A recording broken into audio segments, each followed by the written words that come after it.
The great hall of the Galactic Council buzzed with hundreds of different voices. Creatures from across the galaxy sat in their special seats, each designed for their unique bodies. Some had 4 arms, others had tentacles, and a few floated in tanks filled with strange gases. Ambassador Chen Minjun stood at the center of it all, his human form looking small among the giants and the strange beings around him. Chen had served Earth for 20 years in this place.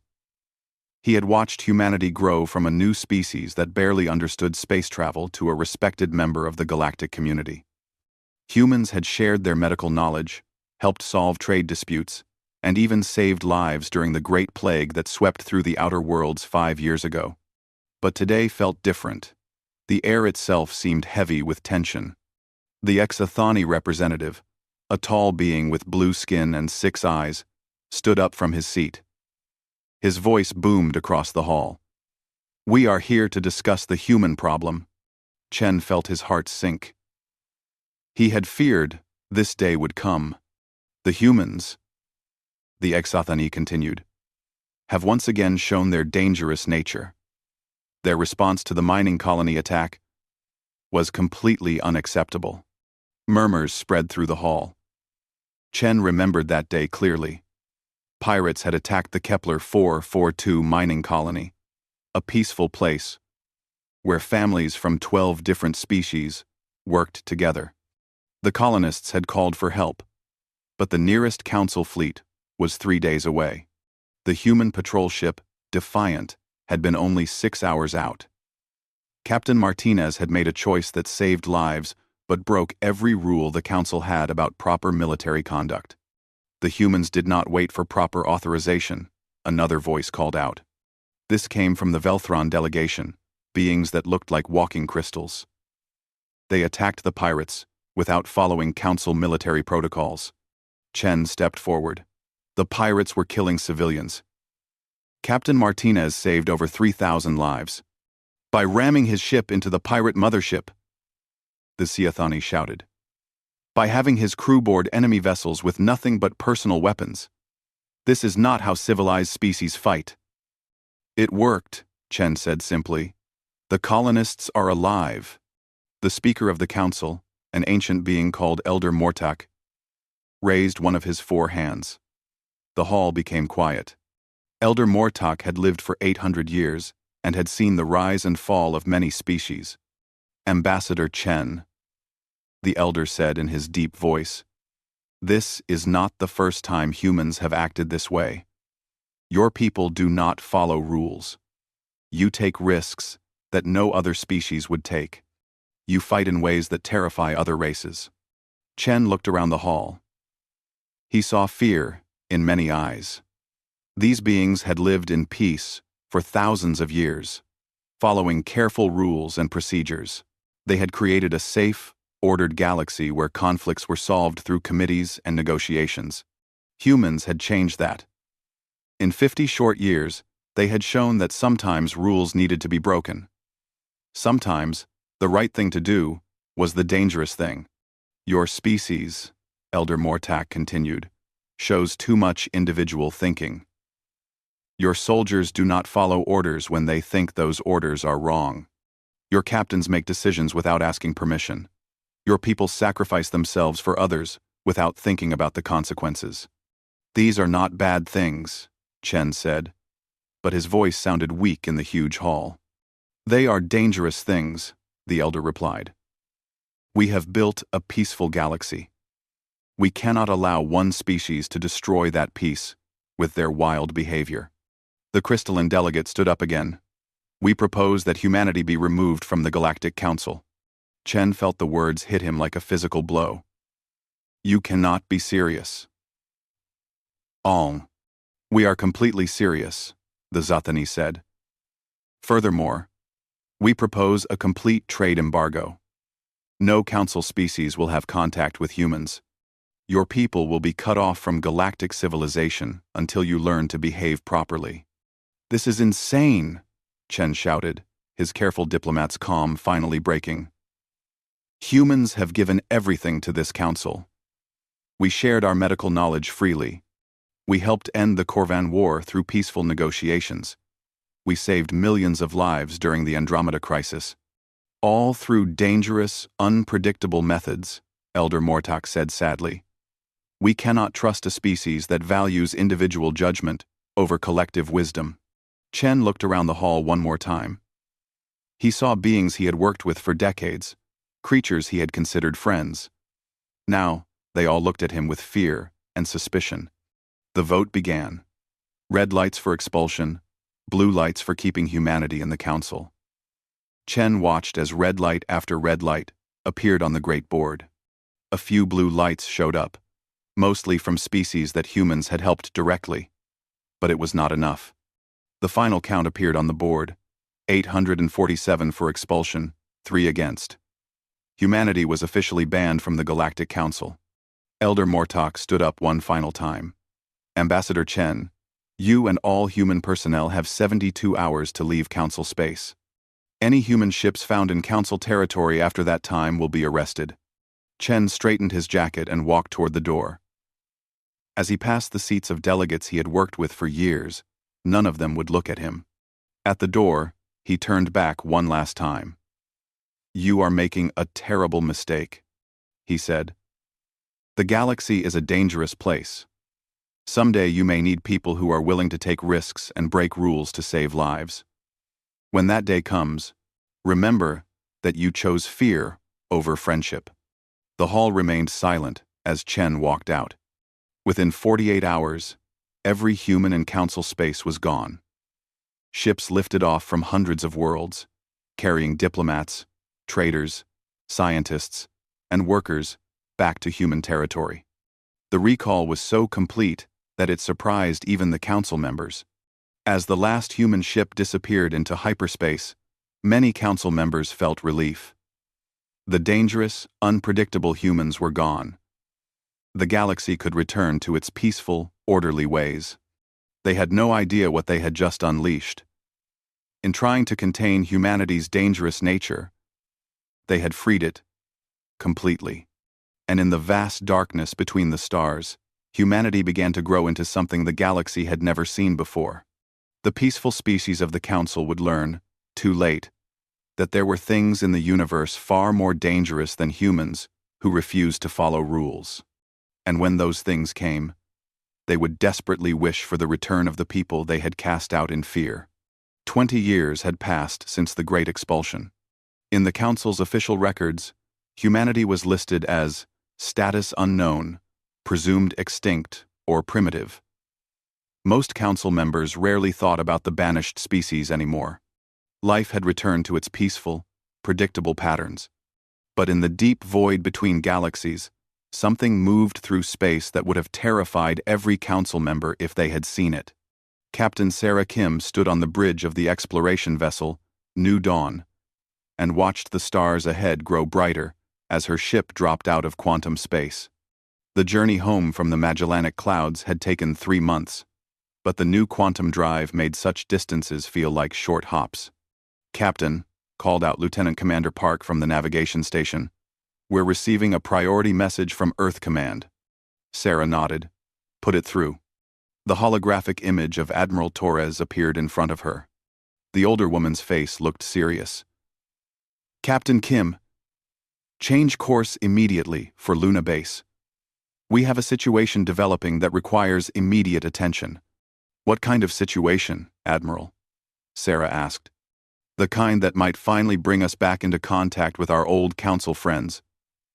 Torres replied. Full briefing when you arrive. Torres. Out.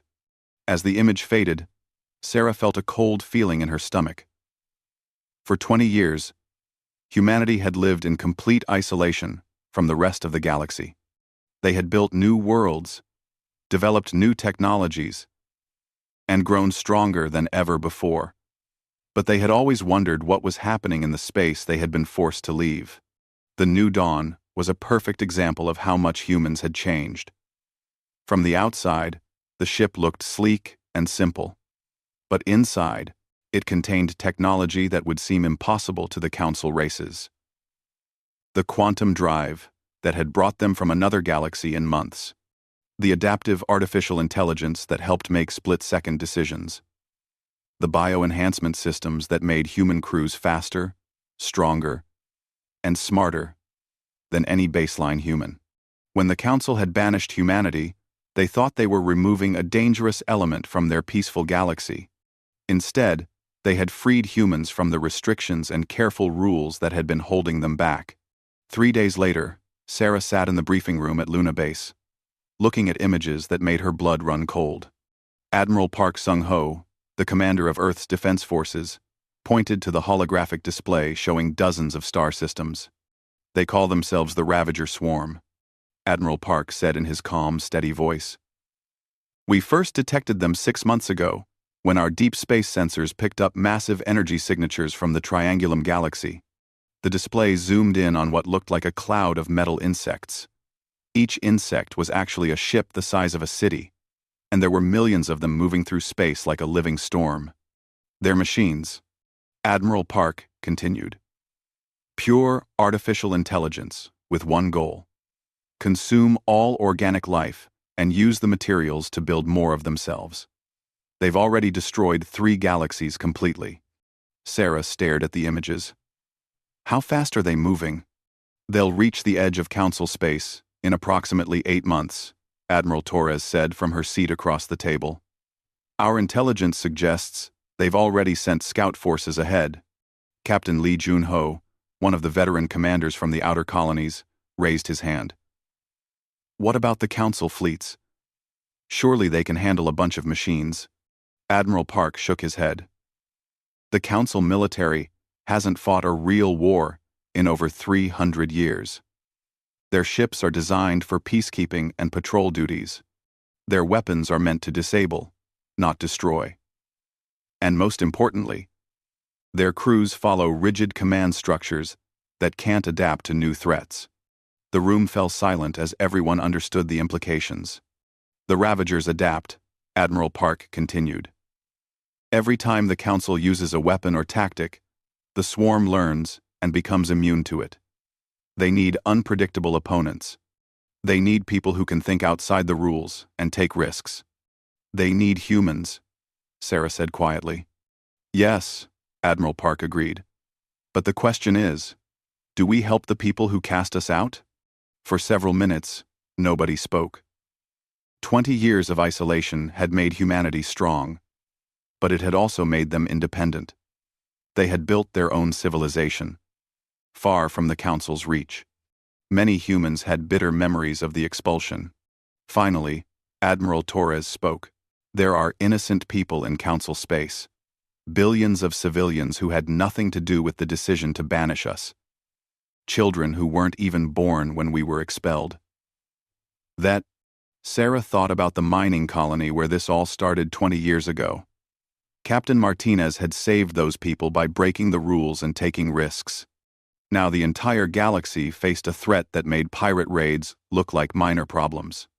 "There's something else," Admiral Park said, bringing up new images. "Our scout ships have been monitoring Council communications. The Ravager advanced scouts have already hit 3 major systems. The Council fleets that responded were completely destroyed." The images showed the aftermath of battle. Where once there had been thriving worlds with cities and spaceports, now there was only empty space and drifting debris. "The Ravagers don't just kill," Admiral Park explained. "They consume everything organic and convert all matter into more Ravager units. Every victory makes them stronger." Sarah looked around the room at the faces of her fellow officers. These were people who had spent 20 years building a new kind of human civilization. They were explorers, innovators, and defenders. But most of all, they were still human. "Admiral," Sarah said, standing up. "What are our orders?" Admiral Park smiled for the first time during the briefing. "Reconnaissance and evaluation. Take a small fleet to the border regions and assess the situation. Do not make contact with Council forces unless absolutely necessary." As the meeting ended and officers began filing out, Admiral Torres caught Sarah's arm. "Captain, I want you to know that this decision isn't being made lightly. Many people think we should just let the council face this alone. Sarah nodded. No, Taurus agreed. We won't, because despite everything they did to us, we're still human. And humans don't abandon people who need help, even people who once abandoned us. 2 weeks later, Captain Sarah Kim stood on the bridge of her ship again, but this time she wasn't alone. 3 other human vessels moved alongside the New Dawn as they approached the edge of what had once been forbidden space. Ahead of them lay a galaxy in crisis, defended by people who had forgotten how to fight a real war. Behind them lay 20 years of human growth, innovation, and preparation. The Ravager swarm was about to discover that the dangerous, unpredictable humans the Council had feared were nothing compared to what they had become after 20 years of freedom. The emergency session of the Galactic Council was unlike anything Elder Mortok had seen in his 800 years of life. Delegates who normally spent hours debating minor trade regulations were now shouting over each other in panic. "The Fourth Fleet is gone," the Sothany representative was yelling. "Completely destroyed. Not a single ship survived." Elder Mortok tried to maintain order, but fear filled the Great Hall like a poisonous gas. 3 major council fleets had been sent to stop the machine invaders. All 3 had been wiped out without inflicting any meaningful damage on the enemy. The holographic display in the center of the hall showed the advancing threat. Red dots marked Ravager positions as they swept through council space, like a plague. Each red dot represented millions of machine units, each one designed for a single purpose: the complete destruction of organic life. They learn from every battle. Admiral Keshtar of the Velthron Crystal Navy reported. His crystal body flickered with stress patterns. Our plasma weapons worked for exactly 1 engagement. By the second battle, their hulls had adapted to absorb plasma energy and convert it into power for their own systems. "What about kinetic weapons?" asked the delegate from Centauri Prime. "Same result," Keshtar replied. "They adapt their armor after each impact. They're also learning our tactical patterns. By the third engagement, they were predicting our fleet movements before we made them." Elder Mortok felt a deep cold spreading through his ancient bones. The Council had built its entire military philosophy around predictable, rule-based engagement.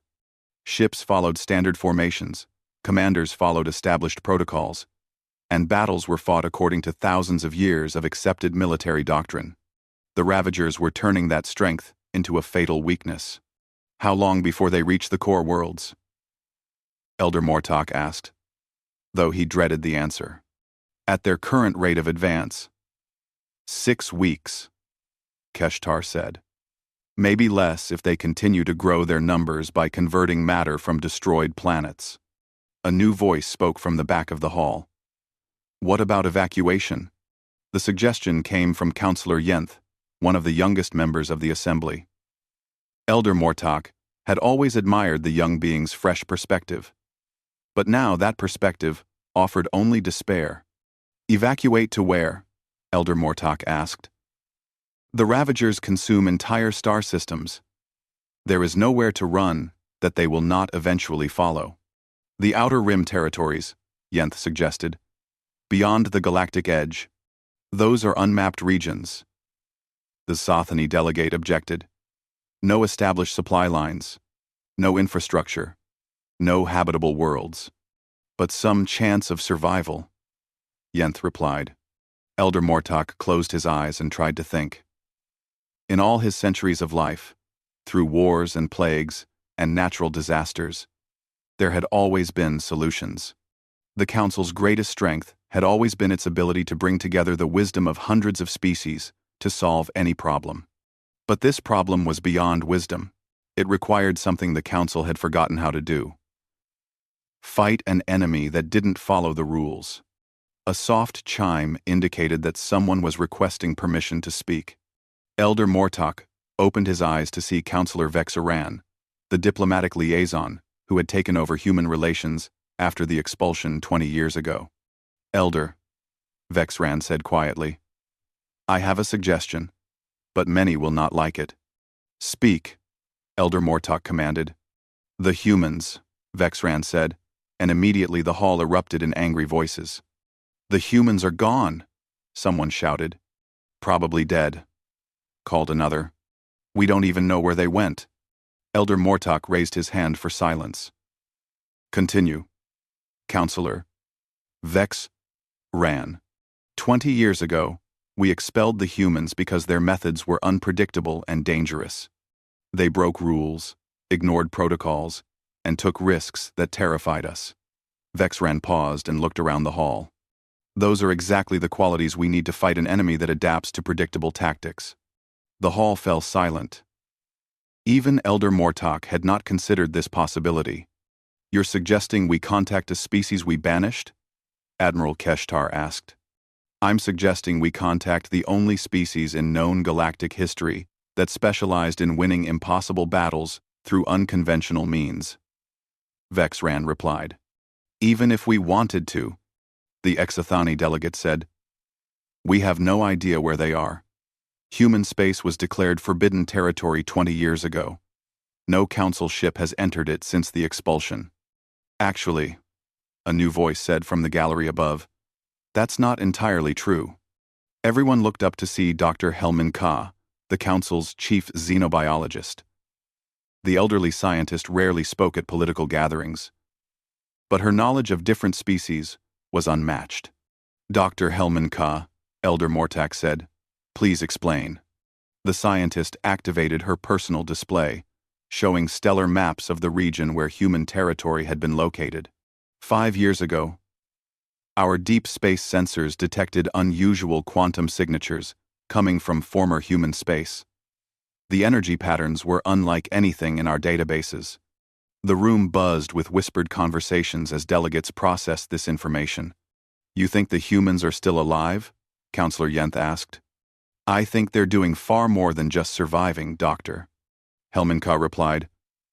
The quantum signatures suggest technology advancement far beyond what humans possessed at the time of their expulsion. Elder Mortok felt something he hadn't experienced in decades, hope mixed with fear.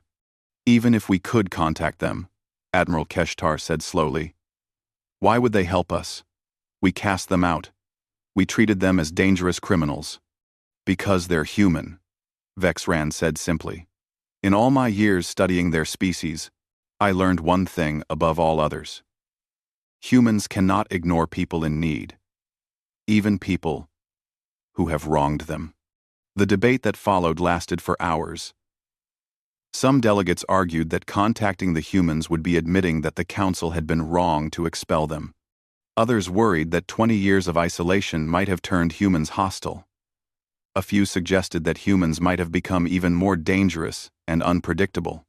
But as reports continued to arrive of Ravager advances and destroyed worlds, the arguments gradually shifted. Fear of an uncertain human response began to seem less important than certain destruction by the machines. Finally, Elder Mortok called for a vote. All those in favor of attempting to contact humanity and request assistance in fighting the Ravager threat? Blue lights began appearing on the board, slowly at first, then faster as more delegates made their choice. When the count was complete, the result was clear. 712 inches favor, 138 against. The motion passes, Elder Mortok announced. We will attempt to contact humanity. Who will carry the message? Counselor Yenth asked. Elder Mortok looked around the hall at creatures who had once condemned humans as too dangerous to trust. Now, those same beings were about to beg for human help. I will go myself, he said finally. If we are to ask forgiveness and beg for aid from those we wronged, it should be done by someone with the authority to make binding agreements. As the session ended and delegates filed out to begin emergency evacuations of the core worlds, Elder Mortok remained in his seat.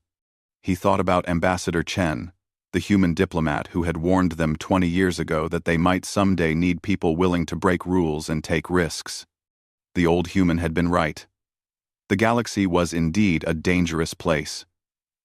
And now, the Council would learn whether humanity was willing to save people who had once been too afraid of human courage to accept human friendship. The space around Kepler Prime looked like the end of the world.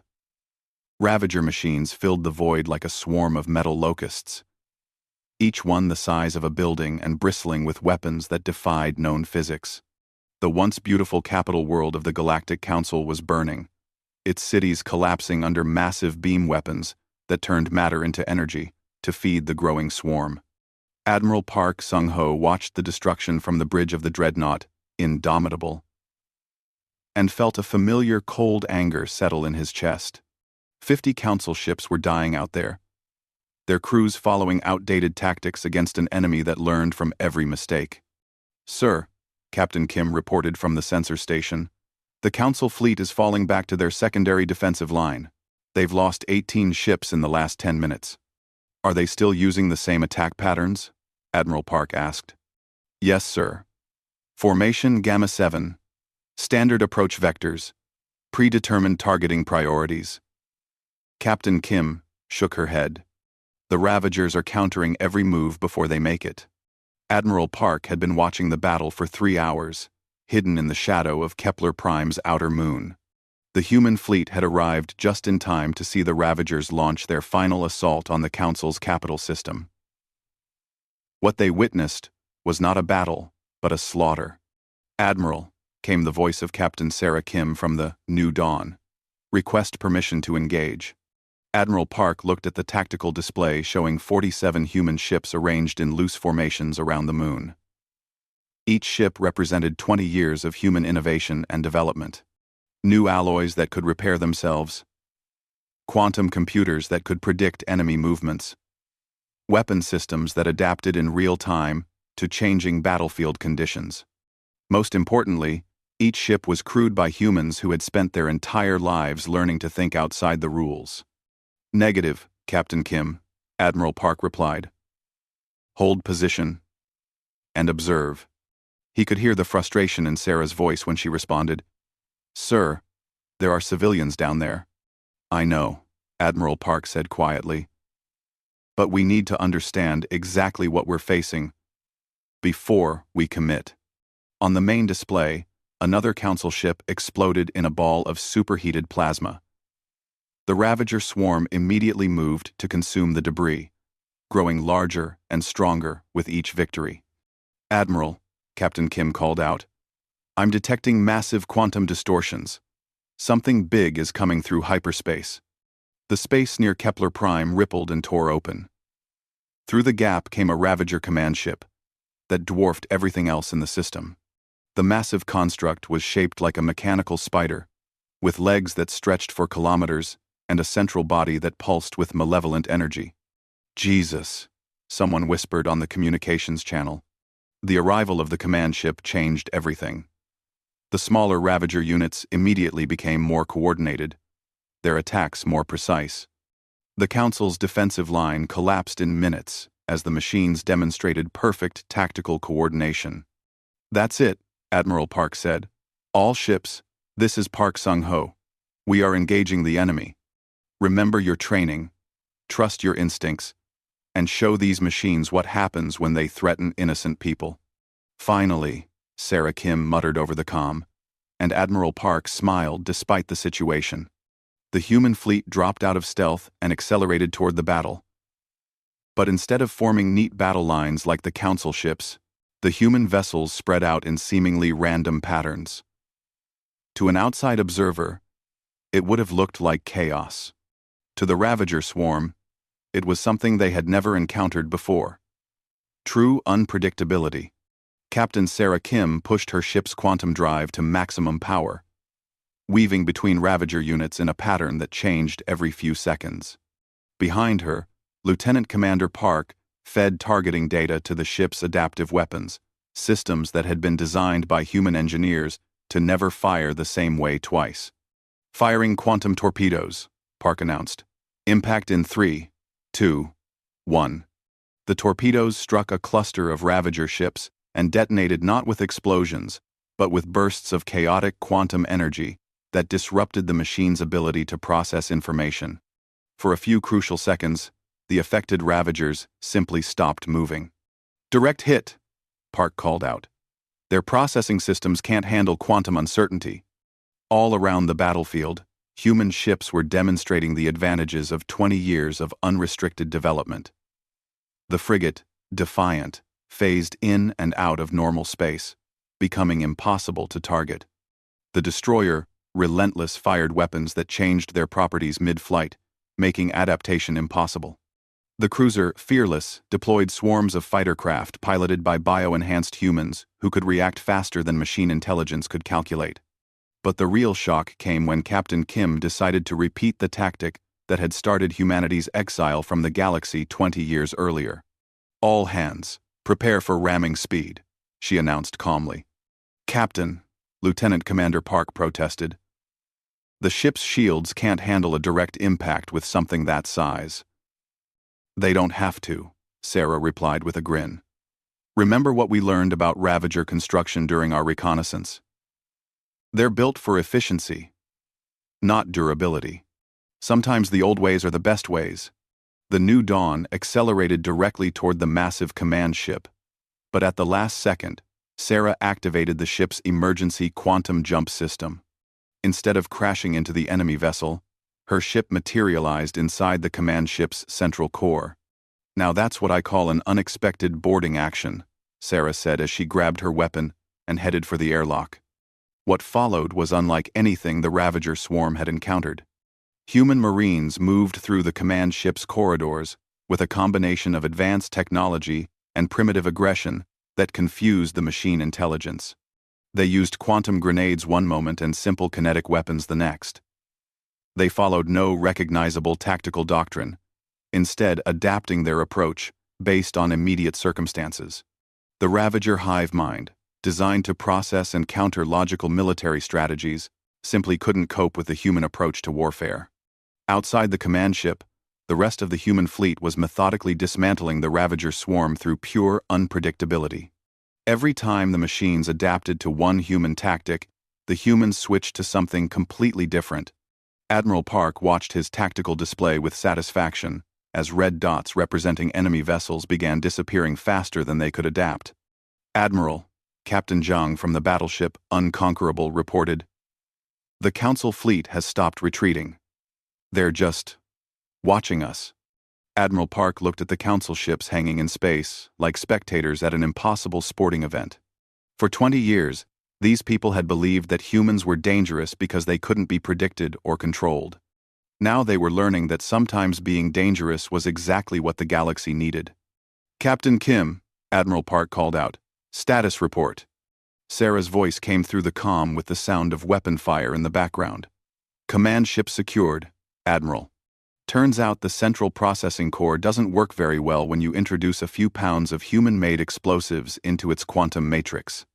As the massive command ship went dark and began breaking apart, the remaining Ravager units lost their coordination. Without central direction, they became easy targets for both human and Council forces. Within an hour, the space around Kepler Prime was clear of enemy vessels. The immediate threat was over, but Admiral Park knew this was just the beginning. The Council was about to learn that the humans they had banished in fear had become the guardians the galaxy desperately needed. The meeting room on Luna Station was quiet, except for the soft hum of life support systems. Elder Mortak sat across from Ambassador Chen Minjun, two beings who had faced each other in anger 20 years earlier. Now they met again under very different circumstances. Chen looked older, his black hair now completely gray, but his eyes held the same sharp intelligence that Elder Mortak remembered. The human wore a simple blue uniform with no decorations except for a small earth pin on his collar. "Ambassador Chen," Elder Mortak began, his ancient voice careful and formal.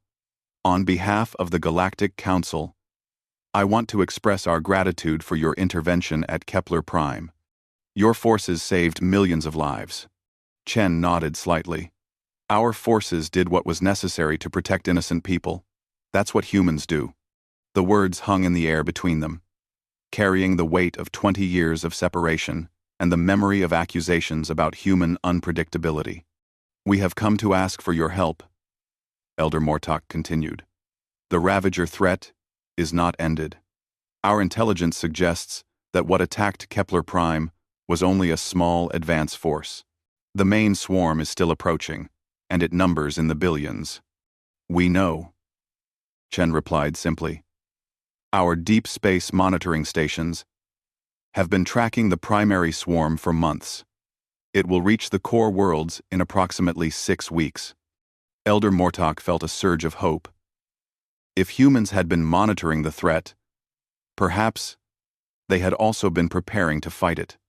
The Council's military forces have proven ineffective against Ravager adaptation protocols, Elder Mortok admitted. We need warriors who can think and fight in ways the machines cannot predict or counter. You need the dangerous, unpredictable humans you expelled 20 years ago, Chen said, and there was no anger in his voice, only sadness. Yes, Elder Mortok said. We do. Chen stood up and walked to the large window that showed Earth hanging in space below them. The blue and green world looked peaceful, but Elder Mortok could see the orbital defense platforms and shipyards that surrounded it like a metal garden. 20 years ago, Chen said without turning around, you told us that human nature was incompatible with galactic civilization. You said our willingness to break rules and take risks made us too dangerous to trust. Chen said with argon. You see, we were wrong, Elder Mortok said quietly. No, Chen replied, finally turning back to face the elder being. You were right. We are dangerous. We do break rules when we think those rules are wrong. We do take risks that other species find terrifying. Elder Mortok felt confusion and growing despair. Had the humans decided to abandon the galaxy that had abandoned them? The difference, Chen continued, is that we have learned to control that nature, to direct it toward worthy goals. 20 years of independence taught us what we were truly meant to be. The door to the meeting room opened, and Admiral Park Sung-ho entered, followed by Captain Sarah Kim. Both wore the same simple blue uniforms as Ambassador Chen, but their bearing spoke of military precision and readiness. Elder Mortok, Admiral Park said with a formal bow. I am Admiral Park, Commanding Officer of Earth Defense Forces. I understand you wish to discuss the Ravager situation. We are requesting that humanity join the fight to defend Council space, Elder Mortok said. Admiral Park exchanged a glance with Ambassador Chen. We appreciate the Council's confidence in human capabilities. However, we have some conditions. Elder Mortok leaned forward. Name them. First, Admiral Park said, Earth will not rejoin the Galactic Council. We have built our own civilization, and we prefer to remain independent. Elder Mortok nodded slowly. This was not unexpected. Second, human forces will operate under human command. We will coordinate with Council military units, but we will not place our people under Council authority. Again, Elder Mortok nodded. Given the Council military's recent performance, this seemed reasonable. Third, Admiral Park continued, when this crisis is over, humanity expects to be treated as an equal partner in galactic affairs, not a junior member to be managed and controlled. And fourth, Ambassador Chen added, this partnership will be based on mutual respect, not fear. The Council's tendency to see human nature as dangerous rather than valuable must end. Elder Mortok considered the conditions. They amounted to a complete restructuring of galactic politics, with humans as protectors and partners rather than members to be controlled. The Council may not accept these terms, he said honestly. Then the Council will face the Ravagers alone, Captain Kim said, speaking for the first time. Her voice was calm but absolute. We will defend Earth and human colonies. The rest of the galaxy can make its own choices. Elder Mortok thought about the burning worlds he had seen in intelligence reports, the billions of refugees fleeing toward the galactic rim, the children who would die if the Ravager swarm was not stopped. I accept your conditions, he said. I will present them to the Council as non-negotiable terms of alliance. Admiral Park smiled. Then we can begin immediate coordination. Our forces are already deploying to forward positions throughout the galaxy. Already deploying? Elder Mortok asked in surprise. Elder Mortok, Ambassador Chen said gently. We told you that we do what is necessary to protect innocent people. We didn't wait for political approval to begin preparing the galaxy's defense. Over the next hour, Admiral Park outlined the human strategy for fighting the Ravager swarm. It was unlike anything in Council military doctrine. Instead of massive fleet engagements, humans planned to use small, independent forces to strike at Ravager supply lines and communication nodes. Instead of defending fixed positions, human forces would be mobile and unpredictable. The Ravagers adapt to patterns, Admiral Park explained. So we will avoid creating patterns. Every engagement will be different. Every tactical approach will be unique. They cannot adapt to strategies that change constantly. Elder Mortok listened with growing amazement. The humans had spent 20 years studying not just technology, but the art of war itself. They had become something unprecedented. A civilization built around the idea that sometimes rules must be broken to protect what matters most. There's one more thing, Captain Kim said, as the meeting was concluding. We want to offer full pardons and citizenship to any Council military personnel who want to serve with human forces. You want our people to join your military? Elder Mortok asked. We want people who are tired of losing to rules and regulations to learn what winning looks like. Admiral Park replied. 20 years of isolation taught us that diversity of thought and approach makes everyone stronger. As Elder Mortok prepared to return to Council space with humanity's terms, he realized that the galaxy was about to change forever. The species that had been cast out for being too dangerous was returning as the guardian force the galaxy needed. The Council had banished humanity to preserve their peaceful, ordered civilization. Now they would learn that sometimes the most peaceful thing you can do is to ensure that those who would destroy peace are met by people willing to fight without limits or fear. The Ravager swarm was about to encounter something they had never faced before. A species that had spent 20 years learning to be perfectly, beautifully, and effectively dangerous when danger was exactly what the universe required. And in the vast networks of space where human ships moved like guardian angels toward threats that would have terrified the Council, a new kind of galactic order was being born. Not one based on rules and regulations, but one based on the simple human truth that some things are worth fighting for, no matter the cost.